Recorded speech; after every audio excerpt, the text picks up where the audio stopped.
ان شاء الله يكون النهارده اخر يوم في نفس المشوار ده، لان انا بجد زهقت ان انا كل يوم انزل عشان نفس الحاجه في الاخر ما خلصتش الحاجه اللي انا نازل عشانها.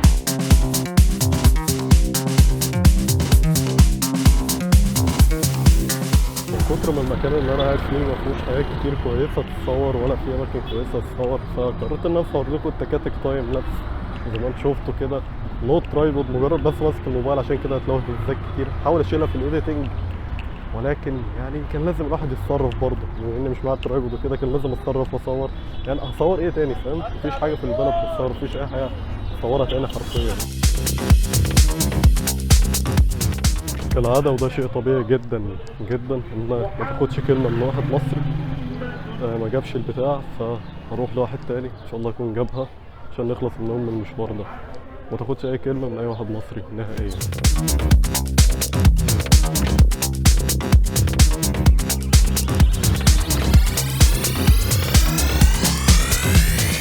تاني واحد ما عندوش، ففي الطريق اخر واحد قبل ما اروح، عشان لو كده كنسل الحوار ده كله، لان انا مش عارف ليه مش موجوده. بس الزحمه مش طبيعيه حرفيا، في زحمه غبيه.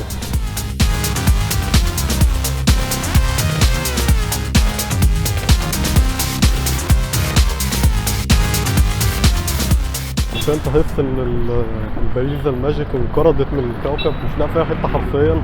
كنا احنا محتاجين واحده، عشان دي لو استخدمناها هتلاقيها عملت في الكوبس كهرباء، فاي حد هيجي يلمسها يتكهرب، فمش هينفع يستخدمها. الزرار كذلك كان باظ. تخيل ان دي الكوبس الوحيد في البيت كله اللي محتاج يتصلح مش لاقيه. مش فاهم في ايه بجد. فانا لفيت في كل حته مش موجوده، انا مش فاهم في ايه. ده كده تالت يوم اهو مش لاقيها. كل يوم يقول لي بكره بكره بكره، بس هي الفكره انت ايه، ما تاخدش كلمه من المصري ابدا. المصري قال لك بكره معاك شهر مثلا اسبوعين، مش فاهم في ايه. ولو التزمنا بالكلمه قول لي بعد بكره، قول لي يوم وانا اجي لك فيه. لما بقى تقعد رايح جاي كده مش هينفع الكلام ده. تخيل يا صاحبي ان انا في الاخر بالصدفه لقيت محل لسه فاتح النهارده ومش عارف، لسه اول مره اشوفه يعني. دخلت اسال عنده لقيت دي اخر واحده. الحمد لله الحمد لله يا جماعه. شايف لما تكون سالك.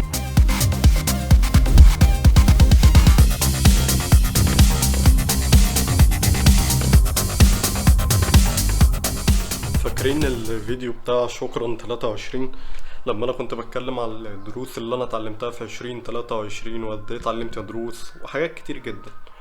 انا للاسف كنت غبي وما اتعلمتش الدرس كويس، وفي درس من الدروس اللي انا قلت ان انا اتعلمتها كنتش اتعلمته كويس. بس دلوقتي انا اتعلمت الدرس ده كويس جدا، قدرت قد ايه قيمة الدرس ده وفهمت واتعلمت اكتر.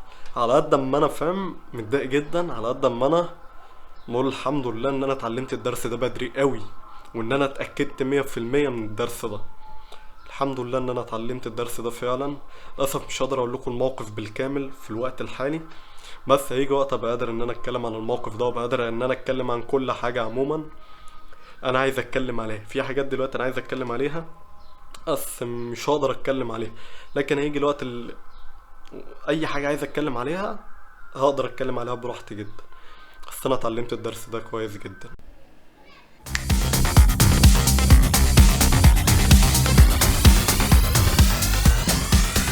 في الفترة الأخيرة بشوف أكتر من حد عمال يكتب لي كومنتس عن الصوت أو الدور مش حلو زي الصوت اندور، وده بسبب إن أنا في أكثر الفيديوهات ما بعرفش أستخدم الميكروفون ده في التصوير أو الدور، فبضطر أستخدم الميكروفون بتاع السماعة دي، واللي بيديني نتيجة نوعا ما كويسة. السبب اللي بيخليني معرفش استخدم الميكروفون ده اسباب كتير جدا، منها التصوير في مصر من اصعب الحاجات، وخصوصا لما استخدم مايك بيبقى الموضوع صعب جدا. ولكن في بعض الفيديوهات اللي بعرف استخدم فيها المايك فبيديني الصوت افضل. وانا انا حرفيا عايز استخدم الميكروفون ده بطريقه كبيره، يعني استخدمه اكتر وكده. بس لما باجي اصور مثلا قبل الفطار الدنيا بتبقى زحمه جدا، ففرصه ان حد يجي مثلا يتشاكل معايا يتخانق معايا يحب يعمل حكايه مثلا، فبروح مثلا قافل الكاميرا حطيتها في جيبي، خلاص سماعات في ودني عايز ايه بقى، فاهم؟ فبتبقى جاهز. لكن لما بيبقى الميكروفون معاك بيبقى الموضوع صعب شويه. ده غير ان في بعض العربيات اللي بتقعد تلف كده اللي انتوا عارفينها، الا لو حد شافك ممكن ينزل يرخم وكده لو الميكروفون محطوط. فدي كده معظم الاسباب اللي مش بتخليني اعرف استخدم الميكروفون في التصوير او الدور. وبتخليني الجا لاستخدام الميكروفون بتاع السماعه دي، حاجه صغيره ما حدش واخد باله قوي. حتى لو حد خد باله وجاي يتكلم كده كده بتخلص تحط الكاميرا في جيبها خلاص. بس انا بالنسبه لي عايز استخدم الميكروفون ده بره اكتر، بسبب بيديني صوت كويس جدا اوت دور، على عكس اصلا الصوت اللي باخده منه اندور، بسبب ان المكان اندور هنا مش معزول صوتيا. ده اولا. ثانيا في صدى صوت. ثالثا النويز اللي عندي كتير جدا جدا جدا، تصوير اوت دور بالمايك هيبقى افضل بكتير جدا، وهيبقى احسن من السماعه دي بكتير. فللاسف دي بعض الاسباب، بعض وليس كل الاسباب، دي بعض الاسباب ان انا ما اعرفش استخدم الميكروفون ده اوت دور. بس ان شاء الله اعرف استخدم الميكروفون ده اكتر، بحيث ان احنا نحسن الصوت اكتر. زي ما قلت لك بعد كده ان شاء الله الصوت اوت دور هيبقى احسن بكتير، لان هحاول استخدم الميكروفون بعد كده اكتر. هنحاول نختار الاماكن، هحاول اصور الفلوجز بتاعتي بطريقه سينماتيك اكتر. هحاول اخد معايا الترايبود الكبير بحيث ان نعرف نثبت الكاميرا وكده، ولكن الموضوع ده صعب، ولكن هحاول ان شاء الله ان انا اعمل الكلام ده. بس النهارده على قد ما كان يوم صعب جدا، على قد ما كان في درس قاسي جدا. حقيقة انا كنت متوقع الموضوع ده، بس ما كنتش متوقع اللي هو دلوقتي يحصل الموضوع ده. يعني مش هقدر اخش في تفاصيل قوي في الموضوع ده، او انا مش عايز اخش في تفاصيل قوي في الموضوع ده دلوقتي. بس على قد ما كان يوم صعب، على قد ما انا مبسوط جدا ان انا اتعلمت الدرس ده بدري جدا جدا جدا. هو نوعا ما مش بدري قوي، ولكن بدري. كل ما انت اتعلمت حاجه بدري انت فاكر ان ده مش وقتها، ولكن هو وقتها فعلا. فعلى قد ما الدرس النهارده صعب، على قد ما انا مبسوط ان هو جه بدري، مبسوط ان هو جه في الحاجه الصغيره دي، ما جاش في حاجه اكبر. ف it's a great day, a great lesson.